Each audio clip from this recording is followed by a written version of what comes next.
Oke, mungkin nggak sih wawancara liar ini bisa lu mainin live dengan konsep tertentu? Gue langsung kemana-mana soalnya kepala gue pas anjir apa ini bakal jadi ada Yas, ada Kristo sebelum band lu dibuka tirainya mereka bikin talk show gitu seperti apa?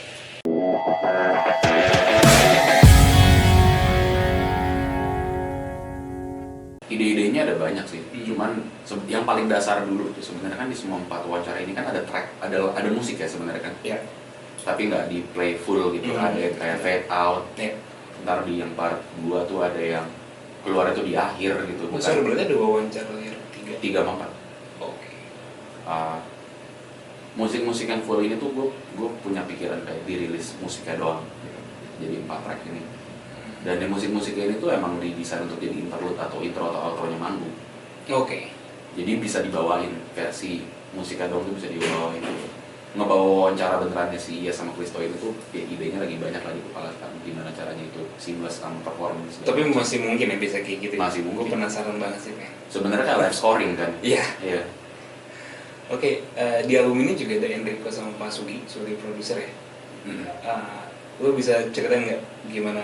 Ya lu juga pasti udah ada di circle terdekat lo mereka gitu ya, dan ketika proses pengerjaan album ini tuh ada kejadian apa aja sih ketika sama mereka gitu, tektokannya? Sebenarnya gue kontak pertama kali buat nge-produce album itu Karim. Iya. Dia duluan. Sebelum jadi konsep yang ini tuh ada konsep lain yang akhirnya dilebur jadi satu sama yang ini gitu. Tadi itu album tuh konsepnya tuh wawancara liar semua. Tadi itu judul albumnya tuh wawancara liar. Oke. Itu kami udah bikin lagu banyak banget lah, 18 atau 19 gue lupa. Ya kita pakai 7 yang masuk album ini. Habis itu gue merasa perlu ada yang jadi kepala produser gitu, ngejagain musiknya biar nggak kemana-mana. Biar nggak liar beneran. Iya. Biar walaupun kayak mencelok gitu, lo masih bisa ngerasain itu tuh di satu dome kubah yang sama gitu loh. Dan gue ngajak Enrico di situ. Cuman lagu-lagu dari Karim yang udah ada itu jadi patokan kayak feel-nya kayak gini, sound-nya kayak gini gitu. Dan biar nggak terasa itu jadi banyak lagu-lagu lain di tengah-tengahnya, di antaranya segala macam. Banyak hal-hal yang ya unexpected sih kejadiannya gitu di album ini gitu secara produksi ya. Contohnya gimana? Lagu yang udah jadi gitu terus akhirnya kayak gue nggak suka, nggak cocok gitu pas udah dimasukin di urutan segini di album, kita buang bikin dari nol tuh banyak 14 ini gue buang buat album ini. Lu buang 14 lagu? Iya, nggak dibuang sih, nggak dimasukin. 14 tuh yang udah gue nyanyiin, maksudnya gue punya. Bahkan kayak yang dari pokok sama Karim nggak pernah megang file itu gitu. Yang udah gue isi vokal. Tapi yang kayak udah jadi aransemen segala macam cuma masih kosongan juga ya lebih banyak lagi gitu. Gue nggak bilang jelek, cuman pas udah jadi narasinya nggak di sini, nggak cocok. Gitu. Belum sampai dilahirkan mungkin ya gue nggak tahu, tapi ya pasti kan kalau misalnya ada pun gitu, kalau andai kan suatu saat ada pun lagu ketiga pasti konsepnya beda lagi, jadi kemungkinan besar yang ini semua nih gue nggak tahu buat apa, simpan aja dulu lah. Jadi janin ditabung aja gitu ya. Serem ya janin tabung itu kayak baik kayak interview booster nih. di studio Bass Karat tetap ditemukan banyak lagu-lagu yang tidak dilahirkan gitu. Terus gue nya begini disensor gitu soalnya pakai baju oranye apa namanya. Ada juga yang banyak banget sih, bukan ada juga orang-orang yang pas udah menuju album rilis gitu, part pertama kami tuh punya Excel sheet online gitu untuk credits. Saking banyaknya orangnya, karena most of the time gue bekerja itu bareng Karim dan Enrico gitu. Kebanyakan lagu-lagu Karim tuh nggak perlu di-tag lagi sama orang lain karena emang dia sampling kan style kan, dia cabut pasang gitu, emang style sintetis gitu Enrico. Tapi ini kan emang dia banyak organik kayak emang direkam apa segala macam. Jadi biasanya habis gue lempar blueprint gue ke Enrico, diproduksi sama dia, udah harus di-take rapi, gue tuh udah percaya aja sama dia mau bawa siapa ke track itu. Tiba-tiba pas gue buka situ ada Petra Sihombing gitu, kayak malam-malam dia nelfon kayak gue ngisiin di lagu ini. Ya udah kalau mau masih cut gitu. Itu beneran maksudnya nggak approval dulu atau emang dia begitu cara si Karim? Gue udah percaya man. Kalau Enrico ya yang milih orang gitu, gue udah percaya aja sih sama pilihan dia. Ada yang dia nanya dulu, tapi ada yang kayak beberapa gitu, kayak di track terakhir, track ke-28, gue baru tahu banget kayak 3 hari sebelum mobil merilis, kalau ini Mas Taufan juga yang ngisi bass gitu. Kayak ya udah kayak gue japri gitu kayak Mas di Instagram gitu kan, DM gitu, dia udah bantuin gitu. Gue baru tahu lagi lo yang ngisi akhir-akhir gitu. Banyak banget yang kayak gitu, yang kayak ya gue bebaskan ke Enrico kayak, udah kita udah nemu nih melodinya gimana, nadanya gimana, notasinya gimana, siapa yang cocok di sini gitu. Delegasinya segede itu ya berarti, gue kalau udah percaya sama Co-pilot lah dia di album ini gue rasa. Kayak di kepala gue ini album Enrico juga. Ya, menarik. Oke, gue terdistract sama kaos lo lagi. Terus gue juga kemarin sempet nonton interview gue bilang penjualan kucing. Iya. Itu masih ada tuh semua. Masih ada semua. Namanya inget nggak kalau sebutin sekarang? Abang, Madu, Cisu, Cosmo, Mbak Betty. Pretty. Iya, dia harus pakai title depannya Mbak. Karena dia yang beres-beres rumah. Dia yang paling ibu. Miu, Imi, sama sekarang bentar, kubur. Abang, Madu, Cosmo, oh iya benar, yang terakhir Marty namanya. Marty. Oke. Itu semua lu rescue atau nggak tahu dikasih? 70% rescue, sisanya drop dari apa namanya dari orang. Lu hubungan lo dengan Anabul ini tuh dimulai sejak kapan sih? Terus gue cukup penasaran karena gue juga punya 2 kucing di rumah rescue dan 8 itu banyak karena gue 2 juga udah pusing banget. Pasirnya, parah, sofanya, mecahin apapun itu. Gue udah ikhlas gitu kadang-kadang sekarang, kayak awalnya gue kayak jangan scratching di sofa yang ini gitu, gue kasih selimut apa segala macam. Lama-lama kayak dia kayak crack, gue cuma ngeliatin doang, lanjut kerja lagi aja gitu kayak. Dan itu semua di dalam dan dia keluar masuk atau gimana sih cara memelihara 8 anak bulu itu? Gue nggak berani ngebiarin mereka keluar rumah karena walaupun kayak kebanyakan kucing di komplek gue sehat gitu ya, komplek tertutup kan. Ya gue nggak pernah tahu dalamnya siapa tahu ada virusnya apa segala macam. Pulang, ya FIV, apaan lah ya apa segala macam. Gue takut pulang dia sakit dan nular kayak lain. Jadi ya gue biarin mereka keluar itu di taman rumah gue. Oke, ada spot buat mereka kayak ada gitu. Spot, jadi masih bisa kena matahari, masih bisa naik pohon gitu, tiduran di batu itu masih bisa. Dan itu 8 ya? 8, apa namanya? Semuanya lu steril sorry? Gue steril semua. Oke, jadi nggak ada yang beranak dari 8 itu, semua random datang, nggak ada yang sempet ngelahirin beranak di situ ya? Adanya dulu yang pas gue rescue ternyata lagi hamil. Terus pas lahiran, anak-anaknya gue cari ke dokter. Kebanyakan yang adopsi itu ya orang-orang sekitar gue gitu, anak-anak band gue, gitu gue segala macam. Cuma udah ke adopsi semua. Oke. Sisanya 8 ini gue keep sendiri. Udah berapa lama lu melihara kucing berarti? Sebenarnya awalnya tuh pas pandemi kemarin. Oh, 2020-an gitu ya? Abang tuh yang pertama. Awalnya emang dia tuh kucing komplek gue pas gue masih tinggal di apa namanya rumah orang tua gue gitu. Dan ya dia menggemaskan lah menurut gue, kayak gak takut sama orang, kayak ke halaman rumah kita terus gitu. Jadi ada kayak pasangan gitu suka berdua. Tadi mau diadopsi berdua langsung, ternyata yang satu ini udah diadopsi sama tetangga gua. Yang ternyata adalah kita ujung-ujungnya gara-gara kerjaan temenan gitu.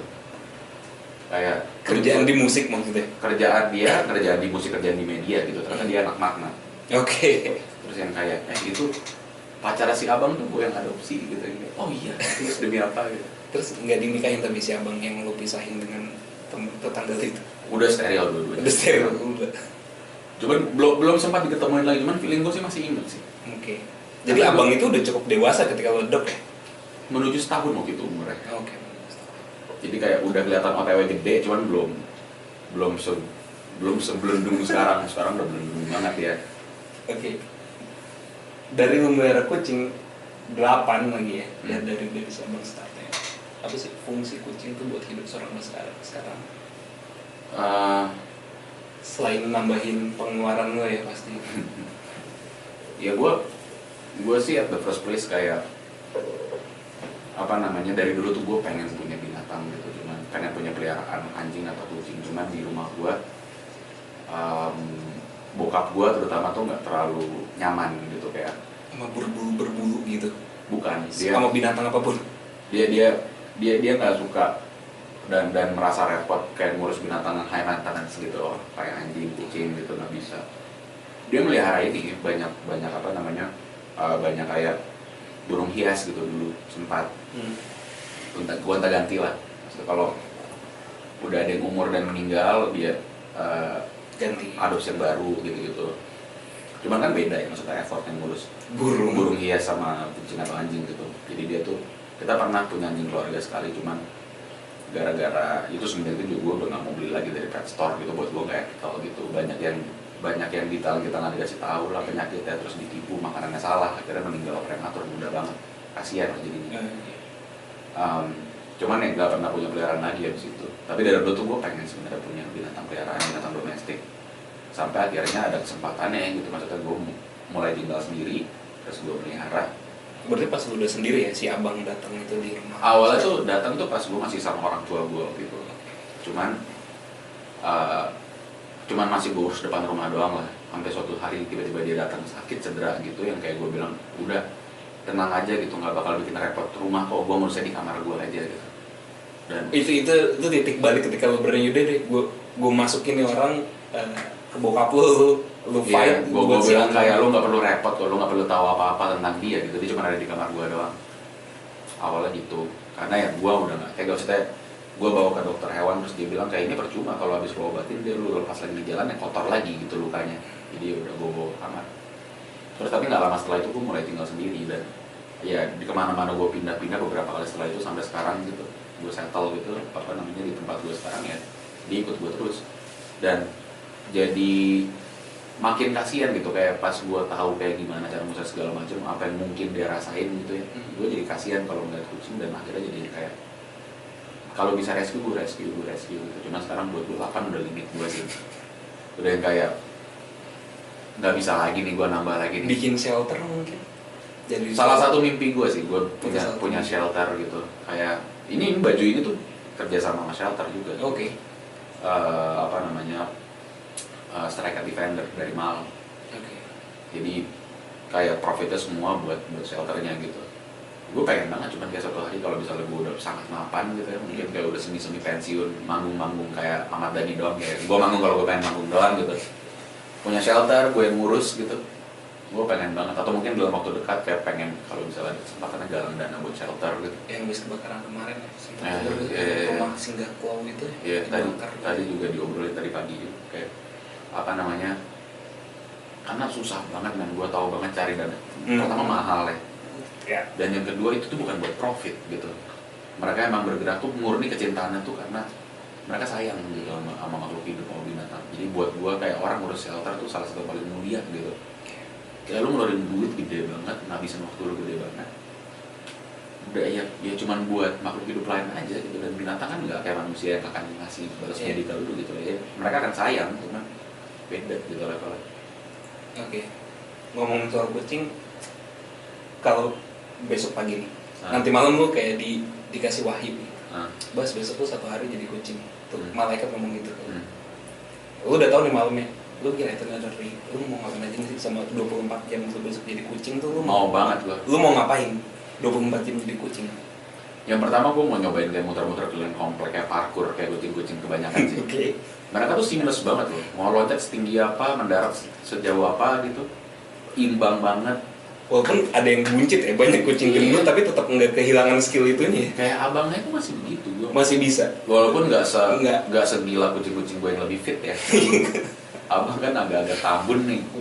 Cuman dia aja tuh untuk menurut gue ya, untuk ukuran kucing gemuk tuh masih yang kayak buset ini banget gitu, maksudnya kayak dia masih gerak banget gitu. Itu mungkin bahkan gue cuma akan 24 jam ngabisin waktu gue itu aja. Parkur aja ke rumah tetangga gitu. Ya kayak pengen banget juga ngerasain kayak 12 jam nggak ngapa-ngapain kayak mereka gitu kan, dan ngabisin duit orang tua. Tapi ya sayang gitu kalau cuma dipakai gitu doang, nggak ada bedanya sama tidur-tiduran bisa sakit. Oke, setelah lu keliling gitu, parkur, lompat naik pohon, lu ngapain lagi tuh? Masih ada waktu 12 jam lagi lah. Ya mungkin 2 jamnya gue pakai buat grooming sama tidur ya. Gimana sih rasanya jadi mereka gitu. Dan ya gue tuh suka amazed gitu, kadang-kadang ngeliat kucing tuh, mereka makhluk hidup yang bodoh amat gitu. Bener-bener yang kayak hidupnya mereka tuh Enggak, bodoh amat gitu dan titik gitu, nggak ada tapinya. Bang, pasirnya bang jangan dimainin. Iya. Bodoh amat deh. Kayak nggak kayak anjing gitu. Anjing tuh masih ada kayak komprominya sama manusia kan. Kadang-kadang kan kayak gue dimarahin nih gitu. Iya, dan tahu muka bersalahnya anjing gitu loh. Iya. Kayak oke, gue maafin. Tapi Iya, kucing tuh merasakan dan ngerti juga. Cuman mereka tuh bodoh amat gitu. Kayak ya gue dengerin lu kalau gue mau dengerin lu. Kalau enggak ya bodoh amat gitu. Kayak di semua keputusan yang ada di hidup mereka tuh ujung-ujung kalimatnya tuh bodoh amat gitu. Gue pengen makan sih, tapi tadi gue udah makan. Bodoh amat gitu. Yang kayak ini si Baskara ngelarang gue nyakar-nyakar sofa. bodoh amat gitu kayak oh ini bapak gue baru beli ini baru nih, HP baru nih lagi ditaruh meja.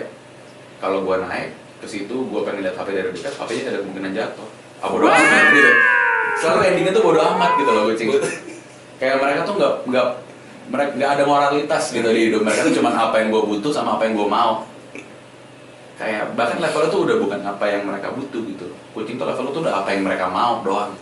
Kayak dan apapun yang mereka mau 90% mereka dapat gitu. Parah banget. Oke. Sekarang kan teknologi udah gila banget ya, ada AI segala macam. Kalau ada nih, ada suatu penemuan gitu kayak ada translator bahasa kucing gitu ya. Nah, kira lu bisa berkomunikasi lah sama abang dan 8 kucing lu di rumah. Kira-kira tuh obrolan apa aja yang bakal kalian bahas? Gue suruh kerja.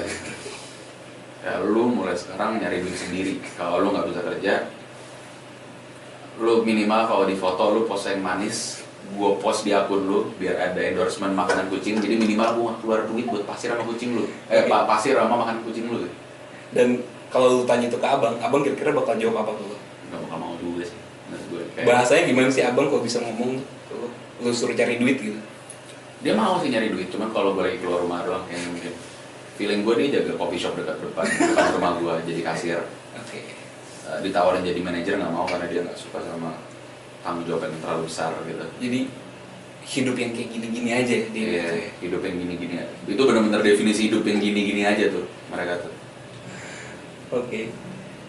Kayak kucingnya udah seru banget dan gue mau ngebahas tentang sekolah lu alumni PL gitu Iya, ya. iya. Dan tadi sempat sedikit bahas juga 2012 gitu. 2012. 2012 saat itu gue masih jadi wartawan HI juga dan gue pernah melihat salah satu kasus yang menyedihkan sebenarnya karena kerabat gue juga korbannya teman kerabat gue Liwir, temennya almarhum Bopan ya. Iya.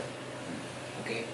Saat itu gue lumayan berinteraksi sering dengan anak PL sama anak Kris PL-nya yang jurnalistiknya yang nulis itu juga dan gue beberapa kali cukup sering ke PL Fair kayak gitu dan selalu ada hal seru kalau gue ngobrol sama alumni PL dan ketika gue masih jadi wartawan saat dulu ketika interview anak sekolah gitu ya. Yang pengen gue tanyakan dulu adalah value apa sih yang lu dapat dari PL sampai sekarang seorang Baskara Putra tuh bisa menjadi Hindia, bisa ada bisa Sanitra sekarang tuh ada nggak sih value yang paling oke, gue nemuin value ini di PL terus gue terapin dalam kehidupan gue setelah dewasa setelah lulus dari PL dan itu works sampai sekarang atau yang bikin lu mes? Gue nggak tahu ya maksudnya sampai sekarang masih begini apa enggak gitu budayanya karena ya zaman berubah kan. Cuman zaman dulu tuh sense of gua tuh sama lu tuh saudaranya tuh masih kencang banget gitu loh di PL. Jadi kayak kalau satu kena tuh semuanya kena gitu. Satu salah semuanya salah. Dan kita dibiasain kayak gitu loh kayak apa namanya ngebikin lu jadi mikir ini orang tuh kenapa, apa nih orang tuh bakal jawab apa segala macam, nih orang tuh bakal melakukan pekerjaannya gimana. Karena ditanggung tuh semuanya bareng. Lo ngerjain PLFR, divisi lo mau bagus banget pun tapi ada divisi lain yang ngaco, itu kena semua tetap. Jadi yang kayak lo dipaksa peduli dan tahu mau nggak mau sama sekitar lo gitu. Jadi karena ada satu value yang gue rasa gue dapet dan ditempatnya tuh di sekolah gue banget dulu, di PL banget selama 3 tahun itu.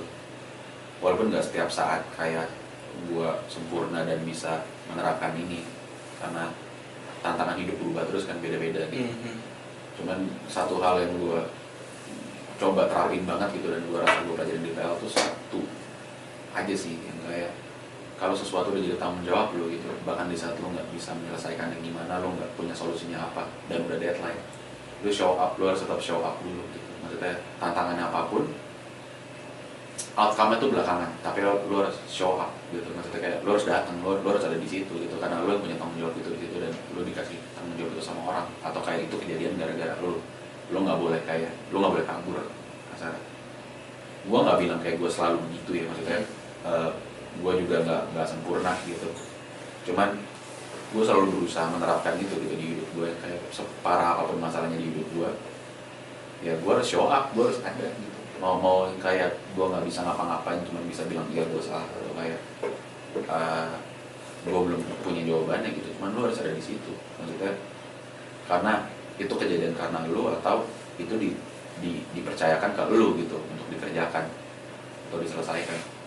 Nggak bisa ngilang deh, maksudnya lu nggak bisa kabur gitu Ya lu nggak boleh ngilang, nggak boleh ngilang apapun masalahnya lu nggak boleh ngilang gitu. Maksudnya gue juga secara psikis nggak terlalu stabil gitu ya, cuman gue merasa kayak sengilang-ngilangnya gue pun gitu, kalau misalnya ada yang orang-orang terdekat gue menghubungin gue, mereka masih tahu gitu gue di mana. Maksudnya gue nggak yang benar-benar kayak gue nggak pengen lu semua tahu gue di mana gitu, setidaknya para orang terdekat gue. Itu pun juga cuman biasanya kayak gue begitu karena masalah pribadi gue gitu loh, karena kayak udah berhubungan sama orang lain di luar itu, terutama profesionalitas gitu kerjaan, ya gue nggak boleh ngilang. Maksudnya yang kayak selama masih ada porsi gue gitu, gue nggak boleh ngilang, gue show up. Sama di PL pernah jadi, ketika PL pernah jadi panitia apa sih? Atau lu ciris PL mungkin? Nah, gue ketua produksi dulu PLFR. Ketua produksi. Oke. Oke. Dari dulu tuh gue nggak tahu ya dari angkatan berapa. Setahu gue udah agak lama deh. Ketua produksi itu selalu cuman ketua sama wakil. Ketuanya kelas 3, wakilnya kelas 2. Dan kadang-kadang kayak turun-temurun gitu loh. Maksudnya gimana? Kayak yang angkatan A itu milih bawahannya tuh siapa, angkatannya B. Penunjukan langsung gitu ya? Terus angkatan B ini milih siapa, bawahannya angkatan C yang dekat juga sama A gitu. Jadi gitu terus. Di line of kepanitiaan produksi ini tuh ada nama-nama yang familiar lah di musik gitu. Contohnya? Wakil gue dulu itu basis 1/4. Oke. Sekarang roadman Nevis juga. Beberapa angkatan di atas gue itu tuh Suryo-nya Danila. Oke, Suryo. Iya. Dan di atas Suryo itu kakak gue. Dan kakak gue itu sekarang basisnya India juga gitu. Oke. Dan kayak orangnya tuh lingkungannya selalu di situ gitu. Dan cuma 2 orang. Gue nggak tahu sekarang gimana. Atau sekarang masih ada apa enggak. Cuman dari dulu divisi itu cuma 2 orang most of the time. Bener-bener 2? 2, kepala wakil.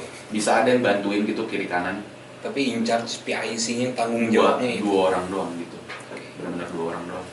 Lu boleh share nggak sih nama PL lu dulu siapa? Arbok. Artinya tuh? Nama Pokemon itu. Oh. Itu yang ngasih siapa? Masih inget nggak lu, Mas? Jujur gue agak blurry ya, agak madi antara kayak ada satu senior gue di 2010 yang lumayan sering kayak ngajak gue kemana-mana juga gitu, dan sering nge-mail gue juga dulu, karena dia juga ngasih nama Pokemon ke teman gue yang lain walaupun ganti jadi nama pecinta alam, nama GPA. Atau ada satu alumni dulu yang sempat nongkrong juga di tongkrongan gue, dan kayak dia main Pokemon mulu dan sadar gue main Pokemon juga gitu. Gue lupa antara 2 orang gitu, tapi udah lama banget, udah mati gitu. Oke, mungkin buat yang belum tahu, nama PL itu nama khusus anak-anak PL dan seniornya gitu ya?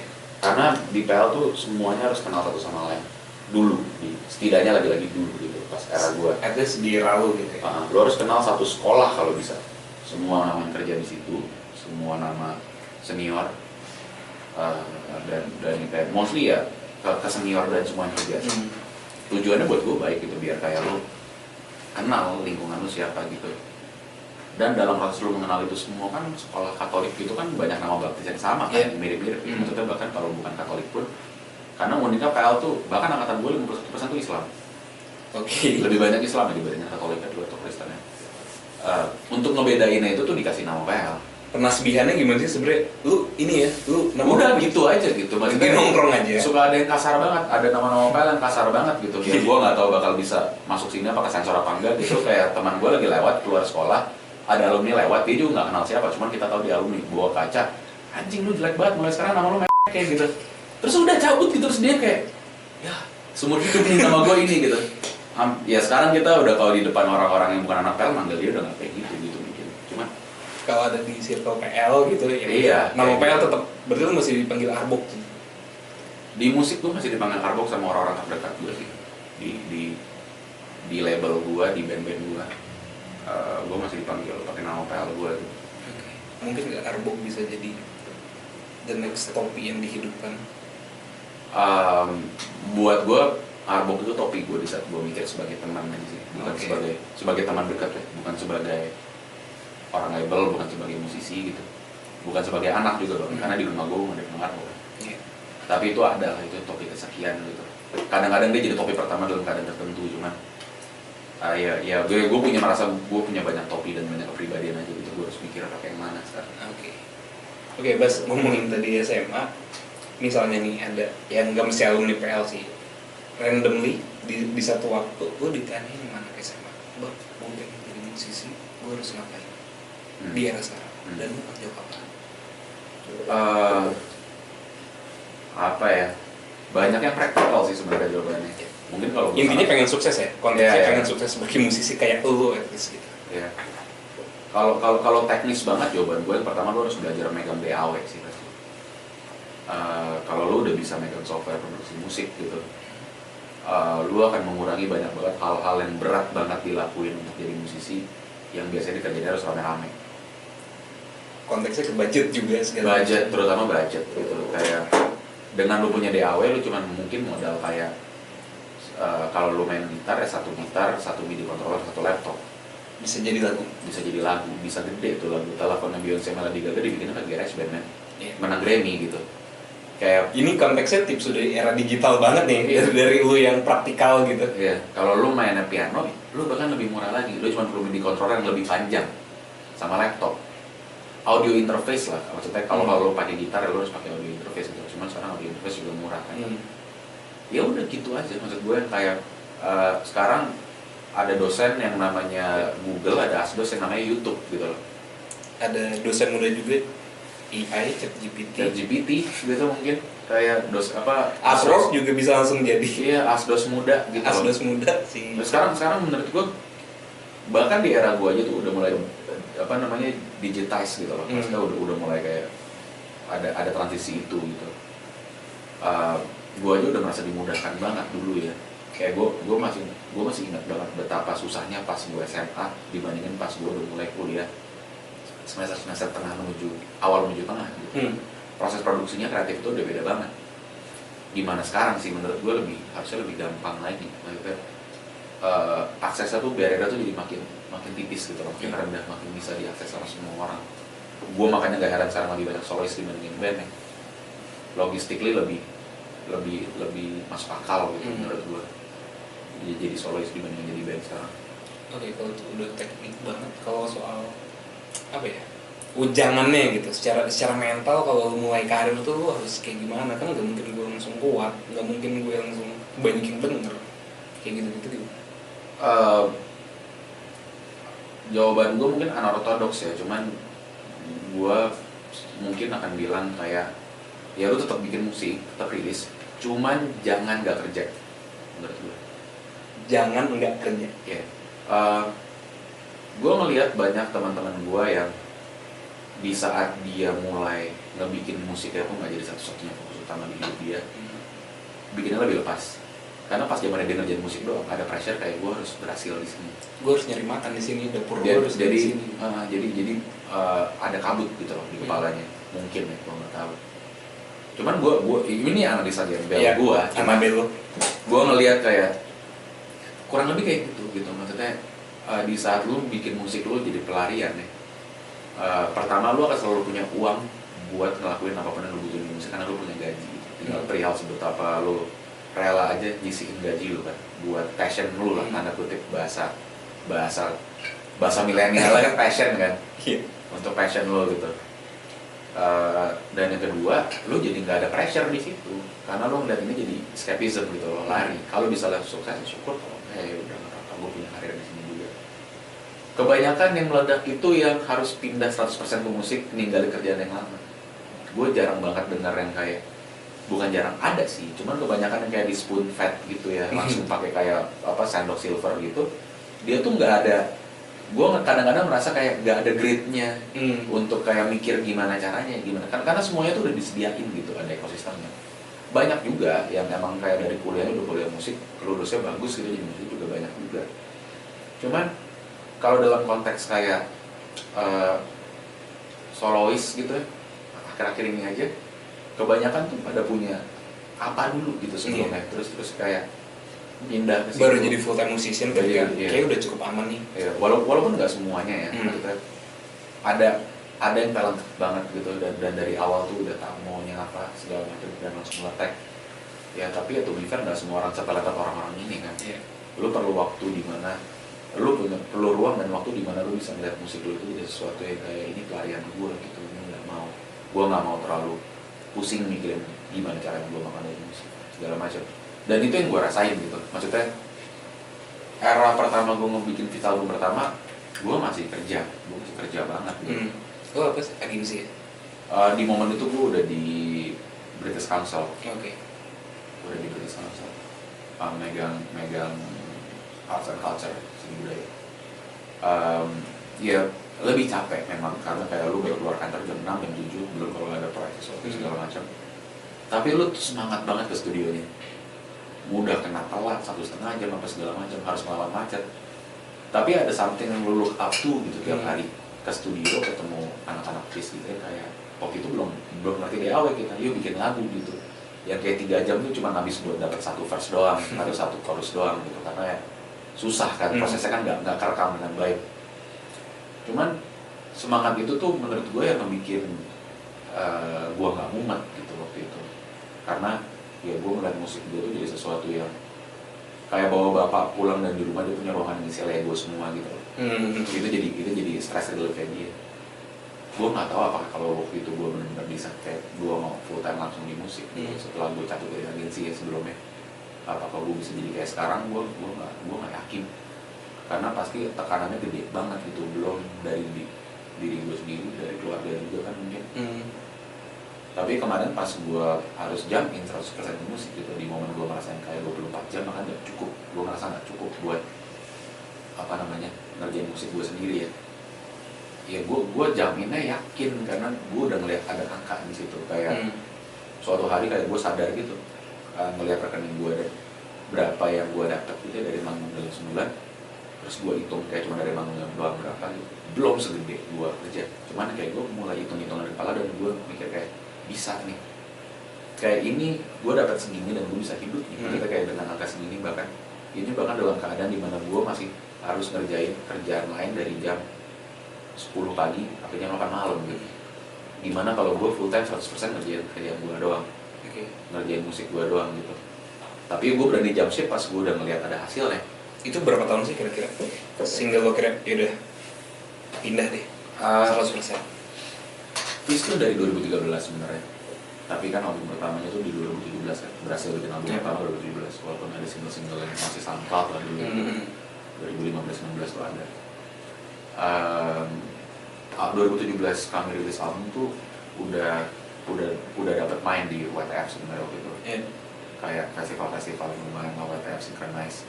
Tapi masih yang kayak ya jamnya dan jatahnya tuh jatah-jatah uprising band gitu lah, kayak ya dan kami udah cukup senang gitu, maksudnya kayak jatahnya rookie lah saat itu. Bisa ikutan aja tuh udah seneng banget gitu. Di sana pengennya kayak ya udah kita main aja, have fun. Terus kayak oh gue udah mulai ada di ekosistem ini, gue mau kenalan sama semua orang, gue pengen berteman sebanyak mungkin gitu. Karena ya salah satu tujuannya selain emang ya pengen bikin karyanya silaturahmi gitu loh di musik, kayak punya teman makin banyak, punya teman dari luar kota, luar negeri segala macam. Jadi di situ udah happy banget. Tapi yang bikin meletak banget tuh waktu itu eranya Peradaban 2018. Itu pertama kali kayak manggung gitu ya. Terus ngelihat venue gitu di Bandara City itu yang bawah.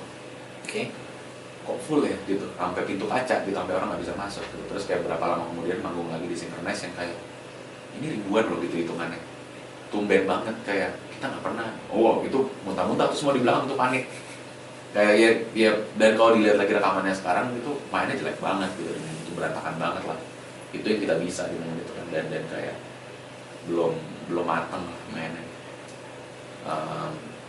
Cuman di momen itu yang kayak meletek gitu, angkanya naik terus yang kayak ini bisa nih, ini bisa banget, kayak gue fokus di sini gitu, kayak ngelanjutin ombak yang gue udah dapet, tinggal di surf aja gitu di atasnya. Tapi di idea of nyeritain ombak pertamanya itu buat gue pressure-nya gede banget kalau lo benar-benar fokus itu di musik doang, kayak gimana caranya gue sukses ya gitu. Bahkan belum tentu lo berani langsung naik di atas ombak itu kan, perhitungan lo kan lebih banyak saat itu mungkin. Gue merasa kayak justru juga dengan kayak gue kerja kantoran gitu di momen itu, dan gue punya gaji bulanan, gue juga jadi bisa mikir lebih jernih, kayak apa uang segini udah cukup apa belum buat gue hidup, karena ada perbandingannya. Itu buat gue salah satu hal yang penting banget dan gue dapat dari kerja kantoran gitu. Kayak gue bisa ngebandingin gitu, yang kayak gue dapat sebulan segini gitu, habis segala macam kebutuhan di kantor dengan lingkungan kayak gini berapa per bulan, sisanya berapa, nangungnya berapa gitu, buat mainnya berapa.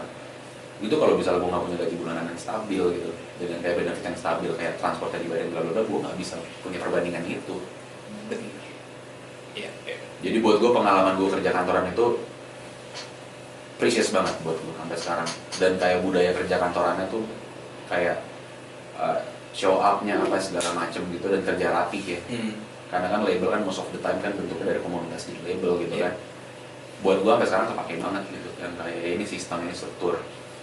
Itu penting buat gue. Tapi sekarang gue punya kantor, gue pusing nggak tiap tanggal 25 harus gajian, nggak tahu tanggal berapa. Lu ngurus finance juga atau? Enggak, gue nggak ngurus finance. Gue kalau gue ngurus finance cerah kepala gue, dan ilmu gue juga nggak di situ gitu. Maksudnya banyak anak-anak SE yang lebih kredibel lah buat dibanding gue kayak anjir.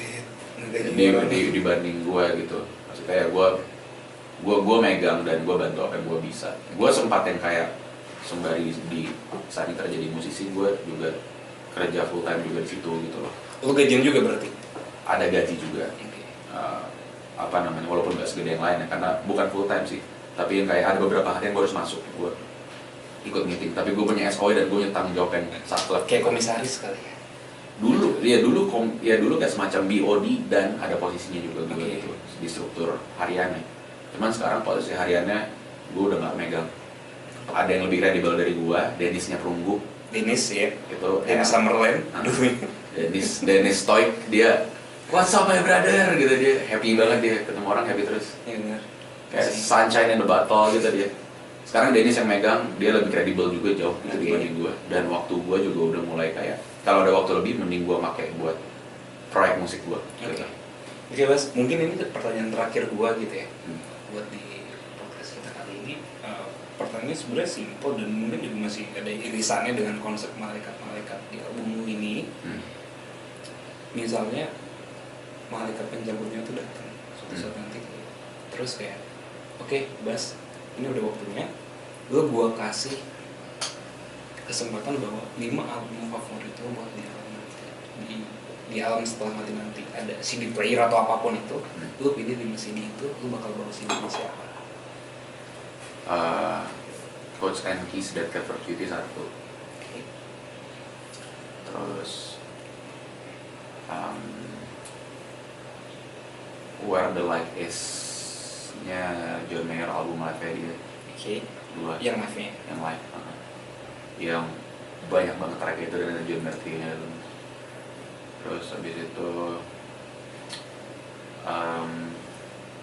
Blue Sky Noise Circa Wave 3. Circa Survive. Circa Survive, Anthony Green kan? Circa band lain. Blue Sky Noise Circa Survive. Terus Heard It in the Past Life Maggie Rogers. 4. Terakhir sama satu lagi mungkin